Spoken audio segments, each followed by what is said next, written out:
looking at the... Hello again. My name is Reverend Gregory Holston, and this is Just Nation, a program dedicated to dealing with issues of faith, race, and justice here in the city of Philadelphia and beyond. And tonight we have another outstanding program. It is in reference to Black history and the attacks by the Trump administration. I don't know if you have recognized it or not, all of what's happened in this last year, but one of the foundational attacks that has occurred by the Trump administration and white Christian nationalists across the country is a continual attack on Black history. And so what are these attacks? How extensive are these attacks? Why are they doing these attacks? Why are they focusing on it so much? And how can we combat this going forward are some of the questions we'll talk about today. But I am mindful that Malcolm X said it, that of all of our disciplines, history is best to give us a reward. And so Malcolm knew, and that most of us have a tendency of understanding that history is so important because it shapes the narrative of our lives. It shapes the narrative of our politics. It gives us an understanding of who we are, and that is fundamental of what's being attacked right now by this administration and white nationalists all across this country. So we have three incredible guests who are with us today who have been involved in this incredible fight. First, we have on Zoom with us today, attorney Michael Cord, who's going to share with us just a little bit about his fight, his interest in this fight. We also have Professor Timothy Welbeck, who is of the Temple University Anti-Racism Center. And we also have Ishmael, I can't say your last name. Jimenez, I want to make sure I say it right. Yes, sir. Who is a Black educator who's very much working nationally with Black educators all over the country to address this issue and others around education. So first I want to turn to Attorney Michael Cord. Again, so glad you're with us. Know you've been involved in this fight a long time. Talk a little bit about your involvement in this issue, and also talk a little bit about what Trump is doing right now to attack Black history. And well, first of all, Reverend, thank you for having me. I'm going to make sure that I spend more time listening than I do talking because of the folks you have here. I mean, Ish and Tim and you, Reverend, have a lot to share. So let me just spend 30 seconds. Again, my name is Michael Cord, a.k.a. Michael X, a.k.a. the angriest Black man in America. And when I say that part about the angriest Black man in America, I take that from the great James Baldwin, who said to be Black and conscious in America is to be in a constant state of rage. It's no way you can be Black and know about slavery and not be enraged, and know about sharecropping and not be enraged, and know about convict leasing and lynching and Jim Crow and segregation and all that. So I'm angry, but that anger is always constructive and productive. For example, being on shows like this, talking about the need to fight. And I'll wrap this up very quickly, Reverend, by saying this. I must admit that I've been in this whole activism thing since my college days, but I really felt beaten down in November when the guy in the White House won. And I gotta tell you, Rev, I was so beaten down that I actually stayed in bed for 3.5, almost 4 days until the ancestors shook me out of my bed and said, what the hell is your problem? We've been through hell. You got a bad election and now you're going to get up and fight. So I'm here to fight, and we'll talk more about that throughout the show. Yes, thank you so much. But give us a little bit about the coalition that you have worked with over the years. That is such a powerful coalition and great work that you've been involved with. Well, again, Reverend, thank you for asking me, but it's a dangerous thing to give me a microphone and ask me a question, because now you're going to have to snatch it away from me. But I'll make this about a 2-minute summary. Folks need to understand there's a group called ATTAC, A-T-A-C, Avenging the Ancestors Coalition. And here's the 2-minute short version. Back in 2002, there was a newspaper article here in Philadelphia indicating that the Liberty Bell Center, back then, 2002, was going to move. And the reason is, it was at 5th and Market. The reason it was going to move is because it was too cramped, too crowded and too congested for the millions of tourists that they would get. So decided to move it 1 block west to 6th and Market. At the time, I was guest hosting for the great Mary Mason. Anytime she was unavailable for a radio show, she'd have me come in. So I announced to the black community, hey, the Liberty Bell is moving. And the black community said, interesting, but not really relevant. But then the second thing we found out in 2002 is not only was the Liberty Bell moving from 5th and Market to 6th and Market, 6th and Market is where America's first White House stood. It was called the President's House, the Executive Mansion, the Robert Morris Mansion, but it served as America's first White House based on the Federal Residency Act of 1790. And again, I announced that to the audience. They said, okay, Philadelphia, first White House, interesting, but not really relevant to us. Then the third thing we found out, remember the first thing, Liberty Bell Center moving, second thing, moving to the site of America's first White House. The third thing, Rev, is we found out that George Washington enslaved black men, black women, and black children at America's first White House right here in Philadelphia. I was not only enraged, I felt betrayed. I went to arguably the greatest school in America, Masterman. Never heard about it. Went to America's first HBCU, Cheney. Never heard about it. Went to the largest university in the country for law school, Ohio State. Never heard of it. Born and raised in Philadelphia, never heard of it. So ATTACK decided that we do something about it. And I would always talk about avenging our ancestors. Somebody said, let's build a broad-based coalition called ATTACK. I'm thinking ATTACK. I don't get it. They said, no, ATAC, Avenging the Ancestors Coalition. Bottom line in the last few seconds, Reverend, that we formed in 2002. We fought the good fight for 8 years. And on December 15, 2010, the grand opening of the first, I repeat, the first slavery memorial on federal property in the history of America of its kind had its grand opening. And everything was great, Rev, until it wasn't. Fast forward to 2025, 15 years later, in January, the guy in the White House indicates that he's going to issue dozens and dozens of executive orders. Each one that pertained to black folks was anti-black. That's January 2025. Fast forward to March 2025, he said, hey, I'm looking around the country, I see all these federal historical sites, and basically he said, they're not white enough. There's too much black stuff going on. I don't like it. And the final thing I'll say, Rev, is this. May of 2025, he gets his Interior Department secretary to target Philadelphia Slavery Memorial and say that in 120 days, that would have been September 17, the site could be closed down. And we began to renew our fight. We fought the battle in 2010 and won. Now we're fighting the battle to save that victory. And there's a lot more I want to share with you, but that's where things stand now. We've been fighting the good fight. We won as of September 17 because with the unrest and the protest and the agitation, the activism, he decided not to shut it down. But Rev, that site could be shut down next week, tomorrow, in an hour, or right now, unless we fight the good fight. And that's why I'm so glad to be on this panel with Ish, with Tim, and with you, because we can talk about how we can stop moping and feeling beaten down and get up and fight like our ancestors did. Yes. They beat slavery, we can beat this. Yes. Absolutely, absolutely. Yes. That is an incredible story, a story that is continuing, an attack on our history again, and we applaud you and ATTACK for all the work you've done over the years, and we stand with you, of course.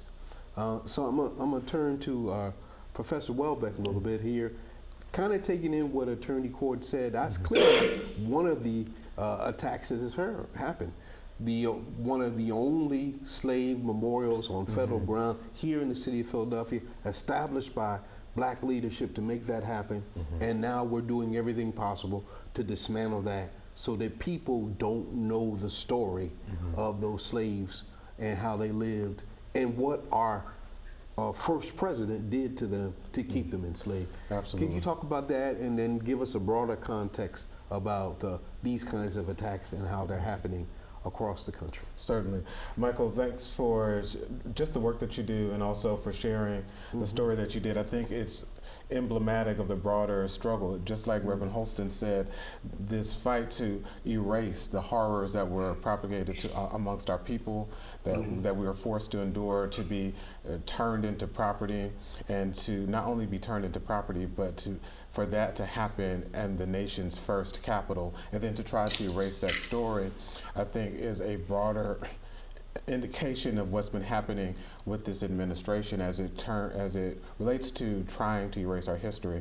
And as Michael said, so much of that happened on the first day. There was Executive Order 14151, and that was ending all federal DEI programs. And then there was also Executive Order 14173 that was discouraging anyone receiving federal funds to end all of their DEI programs as well, in addition to removing some of the broader DEI enforcement mechanisms. DEI, can you just share? Oh, absolutely. So DEI is diversity, equity, and inclusion. If you add the A, that also stands for accessibility. And those are an outgrowth of a broader effort to make our society more equitable. In a lot of ways, it's the outgrowth of the affirmative action movement. President Kennedy in 1961 signed an executive order that used the word affirmative action to encourage anyone receiving federal funding to take affirmative action to end racialized discrimination. It was a way to end the federal government's involvement in racial discrimination in hiring. And so from there, we began to get a series of policies, first with what we called affirmative action, that bled into higher education to consider the broader pattern of segregation and discrimination over a period of centuries, to try to accommodate that history and to account for it, to some degree mitigate its impact. And that led to other policies like diversity, equity, and inclusion that said that we need to have a society that considers that we come from different places. We need to have more equitable means of access. We need to include as many people as possible, and that includes accessibility for those who are differently abled. And so I say all that to say that's what it actually is. But the Trump administration and many people who are supporters and against this work frame it as a slur really for black people. It's a politically expedient slur. And one of the easiest ways to note that is to look at how it's used as a term. For example, Justice Ketanji Brown Jackson was the most qualified Supreme Court justice nominee in the history of the Supreme Court. In the history of the Supreme Court. You could look at anyone in modern Supreme Court history, no one had the level of qualifications that she had at the point at which she was nominated. She even had more qualifications than some of the justices had in the early part of their careers, even having been on the Supreme Court. But that said, though, she's still considered a DEI hire because she's a black woman. Or they'll say she got into Harvard because she's a DEI admittee, but notwithstanding, she excelled when she got to Harvard. So if there was some nefarious means for her to get in, then how does she beat everybody when she gets there? Then she goes to Harvard Law School and does it again, and then she sits on the federal bench for decades and has a sterling record. And so you look at that, and it's like she's eminently qualified, but she's referred to as a DEI hire. So the history around diversity, equity, and inclusion, the history, the background of all the structural racism that create the conditions for us to need a DEI programs that are attached to affirmative action, that are attached to right of racial equity. All that history they don't want us to know. No, they don't. So they can undermine all those programs. That is exactly right. The ultimate end for all of this is to undo so much of the progress of the freedom era and the civil rights era, the societal progress that was made via that period of time where we were approaching racial equity and gender equity in the United States. They're trying to undo all of that progress of the last 60 years. And to some degree, some of this is even symbolic too, right? So when you look at how the president has no longer allowed for the MLK holiday to be a free admission day for national parks, but wants his birthday to supplant that. Or you look at wanting to remove the markers of black soldiers who gave their life in defense of this country and cemeteries across the nation, or removing the fact that people like Jackie Robinson and others served in the military. It's no longer about even telling the truth, it's about trying to tell a manufactured narrative. And a lot of this is even a continuation from his first term when Nicole Hannah-Jones had the 1619 Project. He issued an executive order to create the 1776 Project to try to not only discredit the 1619 Project, but to also reframe the narrative. It was unsuccessful, but it was a concerted effort to do that. And he's renewed that effort. Yes. Ishmael, I want you to get into this a little bit. As a black educator, what you've seen in public schools, how these attacks are affecting the ability of public schools to be able to teach the truthful history of our nation and continue to propagate the propaganda. Yeah, it's a great way to say it. Of this legacy of this nation. Share a little bit about what that experience has been and how you've been connecting with educators across the country. Well, first I got to say, we got to keep it a beam, that a lot of this wasn't taught in schools. Yes. And even just the attacks on it is the threat of it potentially being taught in schools. And so folks have access to this information. And of course, there's educators that I can point to, I've worked with, I've done it myself in the classroom, where we have brought up these issues, we explored these historical contentions and ideas with students in a really critical way. But ultimately, that does not happen in the majority of school buildings across this nation, never really has. That's why you hear students all the time, like Michael Cord was just saying at the beginning of the show, that he didn't hear about that Washington rotated his slaves in Philadelphia at the first president's house. That should be common knowledge to every single child who grows up in Philadelphia. Like down the block, there near the thing they call the Liberty Bell, you had a person rotating their slaves every 6 months because Philadelphia had this law that said you could only bring your slaves. Now, with that being said, explain rotating the slaves quickly. So there was laws in northern states like Pennsylvania where they did abolish slavery gradually. Pennsylvania gradually did. But they said you can't maintain your slaves here past 6 months or they become free. So in order to maintain their servants or their enslaved population continuously, people like George Washington, other slave owners who actually lived here in Philadelphia would actually rotate their slaves every 6 months. Send out ones that have been here for 6 months already and then bring in a whole new wave in order to keep that coming. And so that practice was common here in Philadelphia because there was a law that said after 6 months, those enslaved people would now be free if they're here longer than that time period. So they literally, I guess this is partly what you can talk about, Attorney Cord again, is they literally took on the 59th day over to New Jersey just so the time would toll and start again. Yes. And did this literally for years, Yes. maybe a decade of time, just to make sure these human beings remained underneath their control as slaves. Yeah. And so when we talk about rotating, that's what rotation means. Yes. Give me a little bit more about educators fighting this fight. You said we haven't really been teaching this in the first place, but now it's even more difficult. Yes, so like even the recent conversations around DEI and implementing it in institutions and everything, that didn't really happen until George Floyd. And there was a public outcry. There was actually an awakening mostly around white people because black folks already knew what was going on in this country for the most part. And so then you started hearing white educators reading how to be an anti-racist, implementing these type of things and really wanting to be kind of involved in the history and in changing the way this society has been. Like, oh, I never heard about this. This is horrible. But then that threat of that happening became the threat that they're trying to clamp down right now. So when we see educators, you see an increase from Zen Education Project, which was around beforehand, but then you saw their subscribers shoot up. You see folks subscribing to a magazine like Rethinking Schools, which really takes a critical look at history, black history, and marginalized histories across the board for decades. But this is the first time that folks have ever heard about it around this time period. So you see an increase of educators. I saw it myself as new educators come in, especially in the field of education, which isn't really a popular thing anymore or a respected field as much as it used to be. A lot of folks came in with the idea of like, I want to teach because I have learned these things and I need the students in front of me to learn these things also. Now, of course, there's a spectrum of what that is from problematic to liberatory, but then that seed was there. And that's what they want to clamp down and make sure it doesn't sprout out. Because really, quite frankly, they don't care if we know about these things. We've known about these things. They're worried about the white children learning about these things, the Asian children learning about these things, looking around and be like, this stuff ain't just, And this whole system needs to change.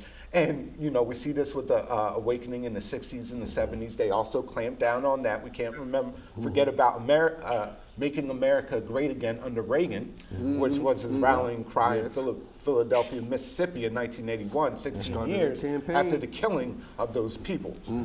So like when we're talking about that larger trajectory and where we find ourselves at now, we just see educators kind of going into fear with these attacks, unsure about what they can and cannot talk about. You see states passing laws where I mean, like before Trump got elected, there was 18 states that had laws already on the books that say you couldn't say structural racism or any of that. Now we just see kind of the federalization of those ideas going in full effect.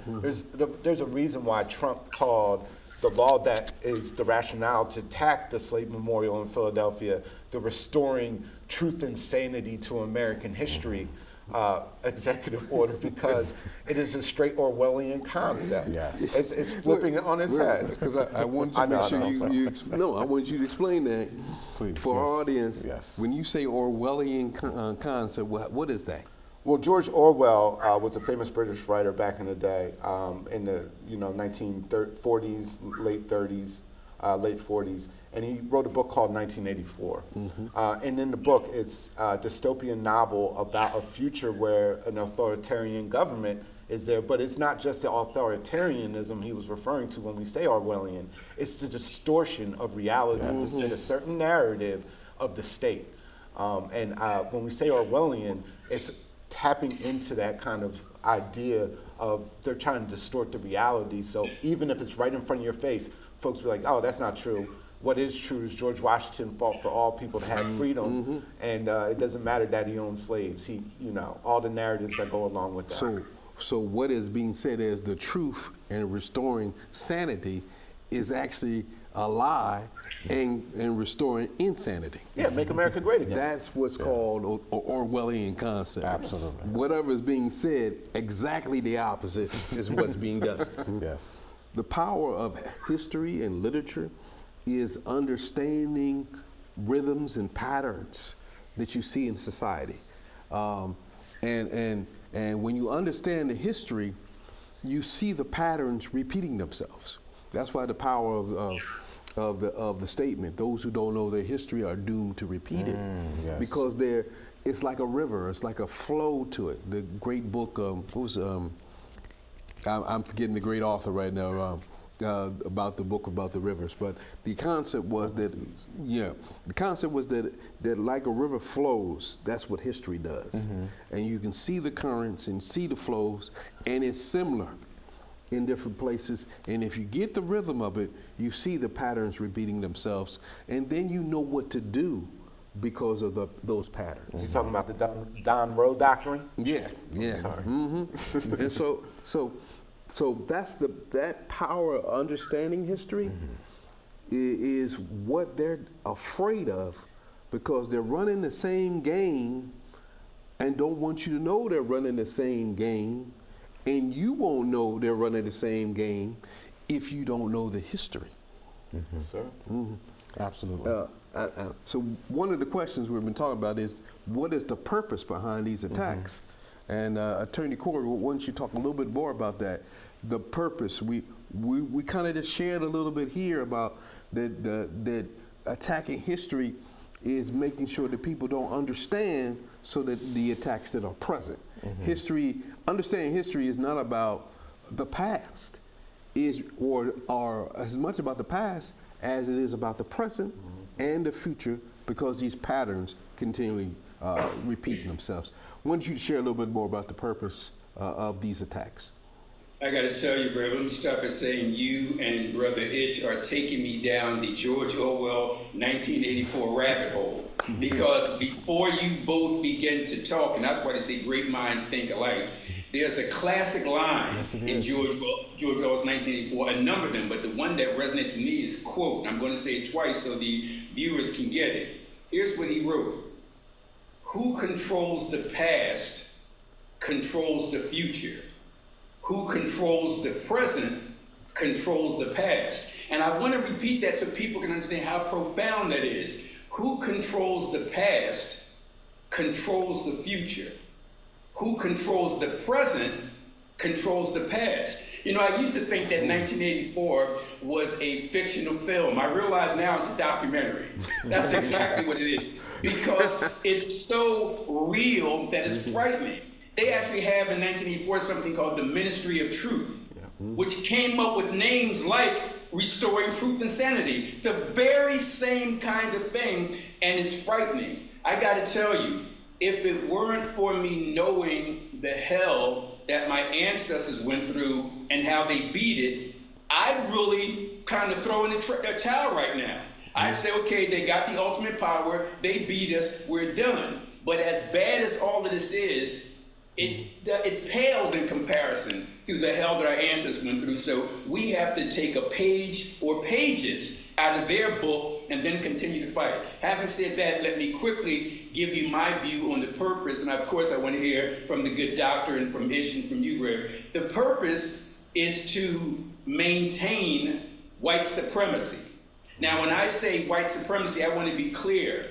That's the terminology we use, but a more precise wording would be white savagery. Because white folks didn't get to the top of the totem pole because they were intellectually supreme. They got to the top of the totem pole because they were more vicious and violent than anybody else. Now, we can go into why, that's a whole other show, but history shows that what they did not only to us was outrageous, but the stuff they did to each other before they even counted us was outrageous. So there was something going on there, and many philosophers who are more profound than me can go into the whys. I think one of the most reasonable explanations that coming from a cold, barren environment, only the strongest survive. So if you needed something, you had to take it from somebody. And if that came part of your being, then that was you. And so when you encountered folks in what I call the Garden of Eden in Africa, where you had everything you wanted. You didn't have to fight your neighbor for food. Food was right there. You didn't have to fight your neighbor for warmth. Warmth was there. But that's, I digress, Rev. Let me come back to your question. The purpose is to maintain white supremacy, more aptly known as white savagery, because they're beginning to see, and I know the good doctor will agree with me on this, hip-hop has undermined in the minds of the white supremacist children this whole notion of being better than, because now these kids are gravitate toward the music and then begin to hear stuff. They begin to hear about Tupac. They begin to hear about Kendrick. They begin to hear about even the last poets in Gil Scott-Heron. So this newer generation is beginning to make contacts with a large number of black folks and beginning to see that, wow, they're human beings just like us. So the whole purpose is to stop the youth, white youth, from learning what the truth is, to shut it down and turn these white toddlers and these white teens and these white young adults into what we have with white, middle-aged, middle-class, white America. So for me, and again, I want to hear from the panel, but for me, the whole purpose of all of this is to maintain white supremacy. That's the goal, because they actually believe that America is becoming browner, that America's becoming whiter. And that's why, in fact, they're so opposed to abortion, for example, because they don't want their babies gone. But bottom line, the whole purpose is to maintain the control that they've had, but there's so much pushing against them that it's becoming difficult. But I gotta tell you, I'm surprised, and I'm not naive about American history, I'm not naive about American politics, but maybe I am, because I really didn't think they would get this far. I thought that a Trump was an outlier, but he got almost 80 million votes. So it's really not Trump we're talking about. It's the real face of America. That's powerful, powerful.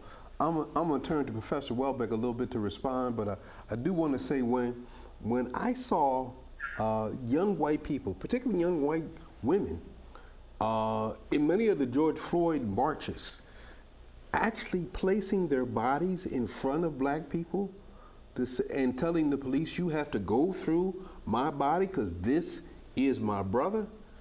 When I saw that, I said, man, Ain't gonna last long. They gonna do everything possible Yeah. to make sure that don't happen anymore. That younger white people saw these relationships with black people as their brother and their sister, and they wanted to stand and work together for justice for all of them. They were going to do everything possible to take away anything that made them think that way. That, of course, starts with the history. Oh, absolutely. Reverend Holston, I think you really hit the nail on the head, because I was going to give two examples, one from the past and one from the recent history. You just gave one of them. So Ish earlier was talking about the period of time following the George protests people refer to as a racial reckoning. Harvard put out a study that basically indicated what our eyes saw, that there was the largest protest movement in the history of the United States. And particularly because of this type of participation that you're talking about, it was a multiracial, multi-demographic, a coalition of people who rose up and said that we can no longer stand for this form of atrocity to happen in our nation. And very quickly, the coordinated backlash came. It was literally that fall. So George Floyd happens, the protest happens, that fall you began to see this gradual weaponization of terms like critical race theory.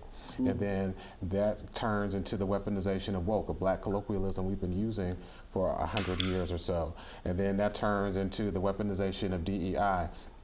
And in a lot of ways, it goes back to the Orwell quote that Michael mentioned earlier: he who controls the past controls the future, he who controls the present controls the past. And a great example of that from history is in the time post-Reconstruction, there was an effort for people to reframe what happened during the Civil War. What was its purpose? What was its causes? And to nobilize the Confederacy. Organizations like Daughters of the Confederacy wanted to literally rewrite history and paint people like Robert E. Lee and Stonewall Jackson as heroes. And that's when we began to see the iconography of these people and seeing them inserted into history books as heroes. Brother, you threw the iconography on me. Come on, brother. I'm sorry. So I know you're a professor and everything. You're a preacher. You drop 5-syllable words on top. Yes. Even iconography got me, brother. Okay, so it's what it sounds like. So it's when we see literal statues and monuments, iconography literally means to make an icon out of something or someone. And so that could be in a figurative sense, but it can also be in a literal sense. So the figurative sense is, in the aftermath of the assassination of Charlie Kirk, we saw that there's been a concerted effort to make him an icon. People have referred to him as the Martin Luther King of his day. I'm not going to really touch that, but that's an effort in a figurative sense to make someone an icon. In a literal sense, when you see statues of like Robert E. Lee in Richmond, Virginia, that subsequently was taken down, that's a literal icon that was built to enshrine him as a hero from history that people should emulate and that we should adore and to some degree admire. And so there was an attempt to reframe history. And so people who were fighting to expand the institution of slavery literally fought a war about expanding the institution of slavery and preserving it in perpetuity. That's forever. To people who wanted to preserve that, that's what those people were fighting for. But they framed the Civil War as the lost cause. We had an opportunity to maintain societal order. We lost our way. We need to come back to the direction that these people led us. And so that's subsequently how you began to see the Confederate emblems and state flags during the period of integration. So when states said we can't stop integration from happening, we'll at least have these symbolic gestures of saying, we're going to put it in our state flag. And there's a period of time in Georgia where you could get a mandatory 10-year sentence for desecrating the Confederate flag. So this battle for history and culture is certainly way beyond just this time period of what Trump has done. Yes. It has always been a stream where those who want to continue white supremacy have tried to grab history, redefine history, redefine narrative, so that it would make a positive way for people to accept the white supremacy going forward. Absolutely. I'll give you one last example. I'll try to be succinct. So when I was a child, my first introduction to America was when I was told the story of George Washington and the cherry tree. There's a song about it and everything like that. Man, I don't even like cherries, man. But for your viewers who may not have known it, suffice to say, the story goes that George Washington had a beloved cherry tree that grew in his on his property, and his father was teaching him how to use an axe. His father went away to travel. He wanted to impress his father with his ability and inadvertently chopped down the beloved cherry tree. His father comes home and is furious that the cherry tree is chopped down and wants to know who did it. George Washington is afraid, but he can't tell a lie, was the purpose of the story. And so they said George Washington can't tell a lie, so he bravely told his father that he did it and was willing to face whatever punishment would come his way. And that was a way back then to inculcate in the mind of a child that the founding president of the U.S. couldn't tell a lie. He was someone of noble standard and character. And then we would impute that character on the nation by implication. But the real history of George Washington is, like Michael and Ish told us before, not only did he own people, he owned 317 people. He owned people. And Dr. Erica Armstrong Dunbar will tell you that Ona Judge, the woman he owned when he lived in Philadelphia who escaped, he chased her to the end of his life. The teeth in his mouth, we were told as children, the teeth in his mouth were wooden dentures. The teeth in his mouth were pulled from the mouths of people that he enslaved and made from ivory and porcelain. So it was a combination of human teeth, porcelain, and ivory from elephant tusk. That's the real truth about George Washington. That is really powerful. I mean, because I literally heard that story growing up so much about George Washington and his wooden teeth, and I kept looking and thinking, like, man, wood gets wet. If it gets wet, it gets soggy. It gets soggy. You can't bite down on that. You're not biting cherries with a whole lot of wood, are you? And plus it splinters. Yes. And the splinters will affect your tongue and bleed. And I was like, this don't make no sense in my mind. I'm hearing it, but not knowing the truth. And Ishmael, I want you to share a little bit about that. Is because the reality is these stories that we're being shared, there are a lot of lies. Yes. And I'm always taught truth crushed to the earth will rise again. And that no matter how many lies are told, the truth will come out. Yes. And I hear my mother saying something about, that lie you told is going to come back to you. Come on. I hear my mom be real clear about that. And so tell us a little bit about how do we move forward in this. We talked about the purpose. We talked about what's being done in a lot of detail. But how do we move forward to combat this? Well, number one, we gotta be honest. I think sometimes that we want to, co-sign the mythology that this country tells itself about itself. You mean black folk want to co-sign? Yeah. You mean black folk want to co-sign? Listen, Carter G. Woodson told us you can find black people who are against abolitionists and emancipation. This ain't nothing new, bro. Nothing new. And so, like, when we're talking about the organizing principle of the society being whiteness, having power tied to whiteness and normality and those ideas and those values that are tied to it, we need to break out of that. We need to challenge our children to imagine something else, to think of something different, but also embrace history as a living thing. I don't know if folks have been following, and not to get real scientific, and I'll be real brief with this, but quantum physics, right? They're finding out things our ancestors knew thousands of years ago. Yes. Time does not go in a linear fashion. It folds on itself. So when we're talking about time folding on itself, we're talking about what has existed in the past affects the present, which affects the future, what informs the past. They have found that out. Now, our folks and our ancestors knew it, indigenous folks knew it. They, had whole ritual and cosmological ideas and understandings around these philosophies. But it's been proven now through modern science. So when we're looking at that, what are we building right now? What structures are we creating for our children to build a future that does not exist, that might not exist if they don't understand how the past actually informs who they are? So anytime I hear somebody talk about the ancestors waking you up from the bed, right?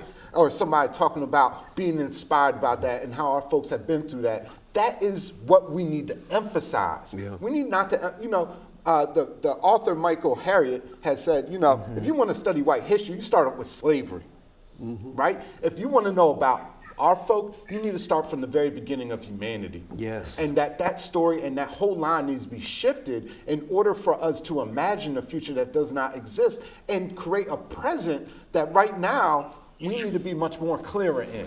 Because unfortunately, as an educator, there's so much mirages and camouflages, right? All the information we're talking about, you can Google this. It's right in people's fingertips. You can spend 5 minutes and run down a whole thing through AI and get a whole history. But if you don't know the questions to ask, if you don't know the history that has informed how those questions should be asked, you're already lost in the sauce. And so for me, when I think of what needs to be done at this moment, is that we need to kick in the door, wave in the 4-4, and be like, I ain't gonna let you hit my mama no more. And be very clear about how we got to this situation, what has been created by what Dr. Marani calls Urugu, white savagery, right? This construct that has informed kind of what we think the world should be. There's no such thing as linear progress. It has been a process of lineality that has been used against our folk. And we see that right now, what we see what's happening in Venezuela, when we see military occupying cities, things that have happened before. And anytime when we see these type of things, we act like, who's gonna do something about it? The power of what you said is really important. One of the ways in which you mentioned that we combat this is listening to the elders. The elders have some wisdom. Come on, yes.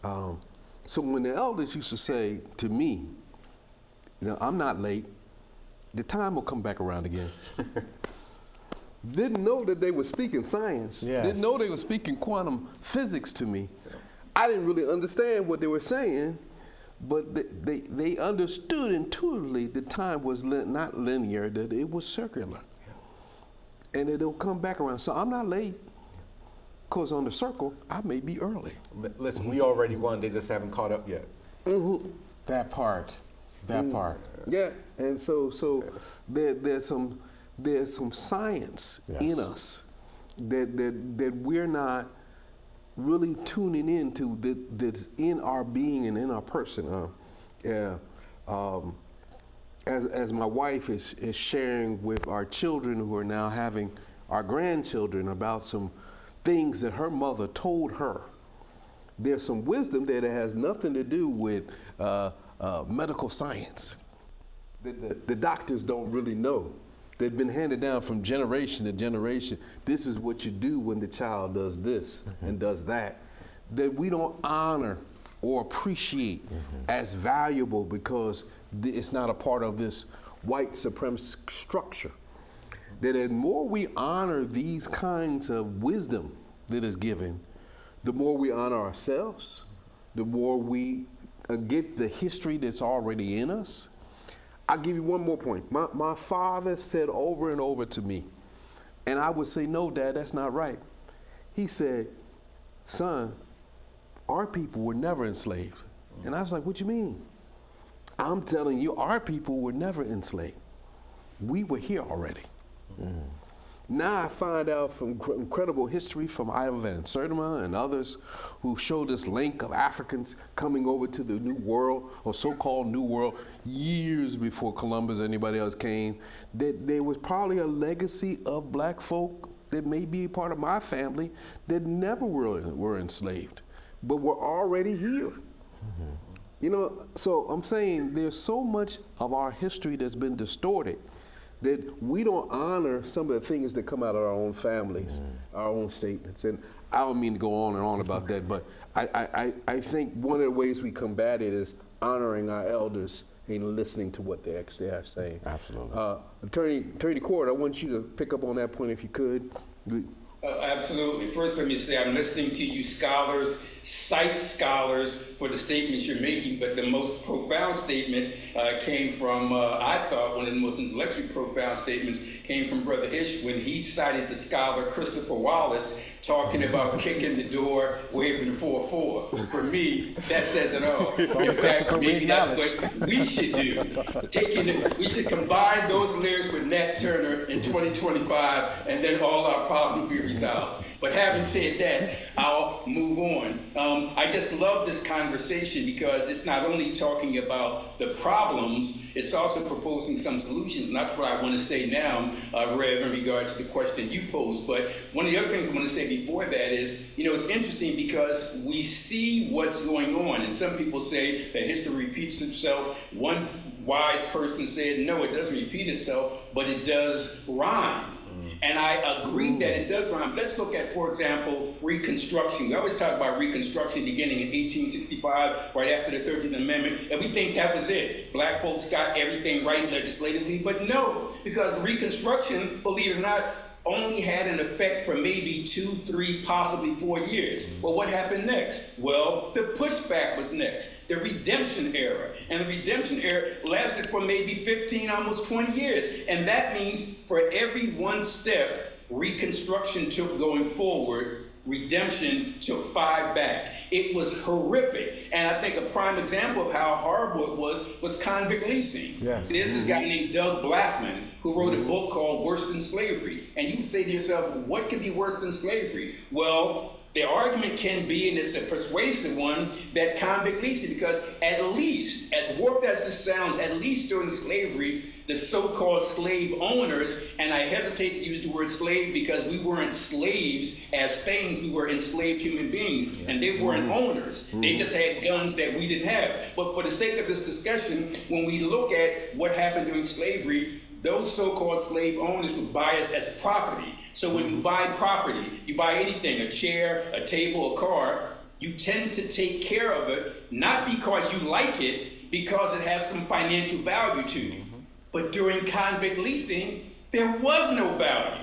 So now you got laws like curfew violation, like loitering, like not working where you're supposed to be, and now you're thrown in jail. And the former so-called owner who had that plantation now gets you from this convict leasing. And they realize they can make so much money. So if you enslave Michael Cord and then you whip him to death, you lost that $300 that you paid for Michael X. But now you got in the convict leasing, it's like a rented car. You just dump the rented car and get another one. So my point is, we talk about Reconstruction as a great thing, and it was, but as Ish will tell you, and as the good doctor will tell you as educators, that the real America was the redemption era. But how come we don't talk about that? You ask the average person, hey, what was the Reconstruction? They could give you some idea. You ask them what was redemption, they couldn't. And one was absolutely horrific. Having said that, in my last 30 seconds, I really want to hear you all is, what needs to be done? Let's go back to the ancestors. Frederick Douglass gave us the answer. Agitate, agitate, agitate. Everything that blacks have gotten to move us forward didn't come from the kindness of white folks. It came from agitation. Yes. So we don't have to reinvent the wheel. Just look at what they did and continue to raise hell. You talk about the 13th Amendment, agitation. You talk about Reconstruction, agitation. You talk about the Civil Rights Act, agitation. The Voting Rights Act, agitation. The 15th Amendment. Everything we got came from agitating. And the thing that's interesting now is we got more weapons and more resources and more money than our ancestors had. We really need to use that in order to move things forward for the youth of today. I'm already sitting down. I'm going to shut up because I want to hear from you three. Yeah, but before that, because I want to make sure that you share, give us specific action that around the president's house that we need to be doing right now. Yes. Okay. In general, agitate, agitate, agitate. In particular, join attack. You talk about strength in numbers. Attack has expanded beyond our wildest imagination, beginning with that statement from Doug Burgum, the Interior Department Secretary, who was appointed by the guy in the White House, and once he targeted 6th and Market, it was in May that he targeted 6th and Market. He claimed he could shut it down September 17. Between his directive in May and his threatened shutdown of September 17, attack has grown and grown and grown. And I gotta tell you, I didn't know how to feel about it early on, but at the end of the day, I'm happy it's expanded in a multicultural way. We got good white folks who are joining with us. It's an interfaith thing. We got Muslims and Christians and Jewish folks. Let me just say that people who are well-meaning. Everybody knows me as this black Pan-African socialist. And people who know politics in Philadelphia know Sam Katz, a conservative, white Republican who ran for mayor a couple times. Believe it or not, Sam Katz and Michael Kort stand shoulder to shoulder on the issue of the slavery memorial at 6th and Market. Because if he says it this way. He loves America, but you got to tell the truth, the whole truth, and nothing but the truth. He makes the point that if you want to make the argument that George Washington was a great general, make that argument. If you want to make the argument that George Washington was a great president, make that argument. But can you be a great human being when you hold 300 other human beings in brutal bondage, and 9 of them illegally here in Philadelphia? So in a general sense, we need to agitate. In a specific way, in a particular way, we need to not reinvent the wheel. Attack fought the good fight up till 2010 and won. We can fight this renewed fight beginning in 2025, 2026. So here's a shameless plug. I'm encouraging people to reach out to ATTACK by contacting us at atac.avengingtheancestors@gmail.com. atac.avengingtheancestors@gmail.com. Not only are we fighting to save the Slavery Memorial / President's House in Philadelphia, but we branched out. There's a group called Save Our Signs, some good progressive white folks who are going around the country to find historical sites that are on the chopping block. Very quickly, we all know that notorious photo, that horrific photo. They call it Whipped Peter or Gordon, but it's best known as the scourged back. This black man with these horrific scars on his back and it was publicized in 1863 in Harper's Weekly. Well, based on the guy in the White House, his executive orders, that image, which was shown for decades at the Fort Pulaski National Park in Savannah, Georgia, was removed. So now people who would go to that site and see that horrific picture to show you how gruesome the beatings were won't see that. So this group, Save Our Signs, has collaborated with ATTACK, and now ATTACK has a chapter of Save Our Signs. So the more people who come together, the stronger this coalition is, the more effective we'll be. So to answer your question, Reverend, folks need to join ATTACK, atac.avengingtheancestors@gmail.com, and they'll become soldiers in our army to agitate, agitate, agitate. Thank you so much, Attorney Cord. Just powerful. Say that again, the place, the site where people need to contact you for this great work. I'll give 3 things, and I'm glad you asked me to do it because I get so hyped and talk too fast and accuse people of listening too slow. But I'm going to slow down the talking. Here it is. I'm going to give the email address, I'm going to give the phone number, and I'm going to give the website. The email address, atac.avengingtheancestors@gmail.com. Once again, atac.avengingtheancestors@gmail.com. The phone number, 215-552-8751. 215-552-8751. And you can go to our website anytime. It's simply avengingtheancestors.com, avengingtheancestors.com. We meet the first Monday of every month. Our next meeting will be Monday, February 2 at historic Zion Baptist Church, Broad and Venango. I thank you very much, Reverend, for allowing me to put that information out to help expand our great army known as ATTACK. Excellent. Thank you so much for all of your work. Yes. Professor Welbeck, I want you to kind of lay out also, what do we do we talked about dealing with our ancestors, yes. Understanding our history, agitate. What else do we need to do to fight back against these attacks on Black history and all of what it means? I agree with both of them that the ancestors showed us the way. The ancestors beat slavery, they beat Jim Crow, and they did that, agitate. They did that by telling the truth, and they did that also by organizing. And so what I would encourage people to do is to find like-minded individuals, find an issue and work towards correcting that particular issue. Find people, build coalitions, and work together, have a resolve, and an end goal in mind and work to see it through. In the meantime, continue to support each other. One of the things I think is our greatest losses in the modern era is that we don't have a communal sense of identity anymore. So many of us are so individualistic and want to get mine and want to make sure I'm doing better than the person next to me, but we have to understand that our fates are linked together, and that I can only go so far as the rest of us go. I am because we are. Because we are, I am. I think we have to understand that, work together to unravel so many of these issues that we face, and understand that it took centuries to get to this point, and some of these problems will outlive us, but we have to still be committed to working towards seeing a better future. There are people who fought to see the end of slavery that didn't see it. People who fought to see the end of Jim Crow that didn't see it, but they were committed to the fight. And so that's what I would say: commit to the fight, organize, and be resolved to the end. And also, I think you shared earlier about many young people are now influencers who are actively engaged in promoting Black history. Yes.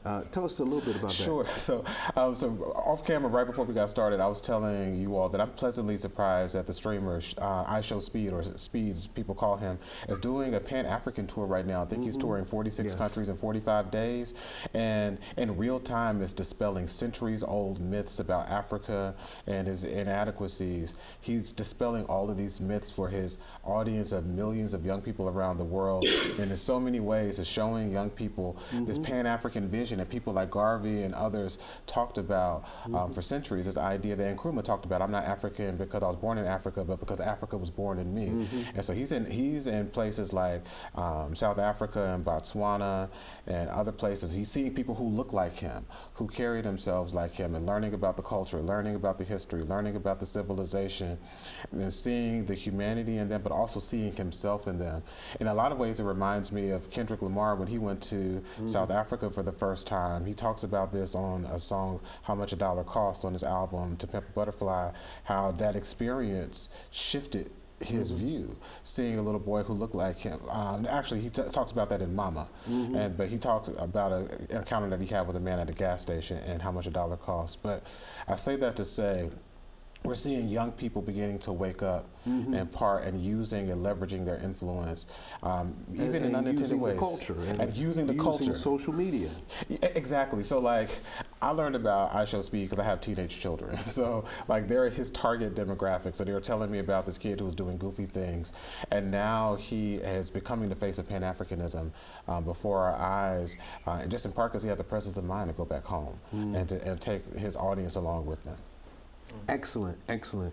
And Ishmael, you want to close us out a little bit here?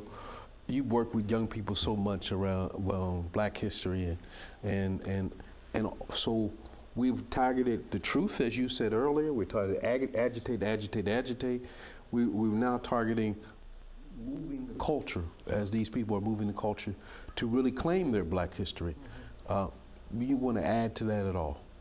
I just got to say that it's very important that we control the narrative, that we don't allow the story to become part of someone else's story. And I think it's just very fundamental that we bring our children into that legacy, that heritage, and basically civilize a world that is uncivilized. And for me, that's the only way that I can see humanity surviving, is when our folk wake up. And without that, you know, we go down a path that I don't think is too well.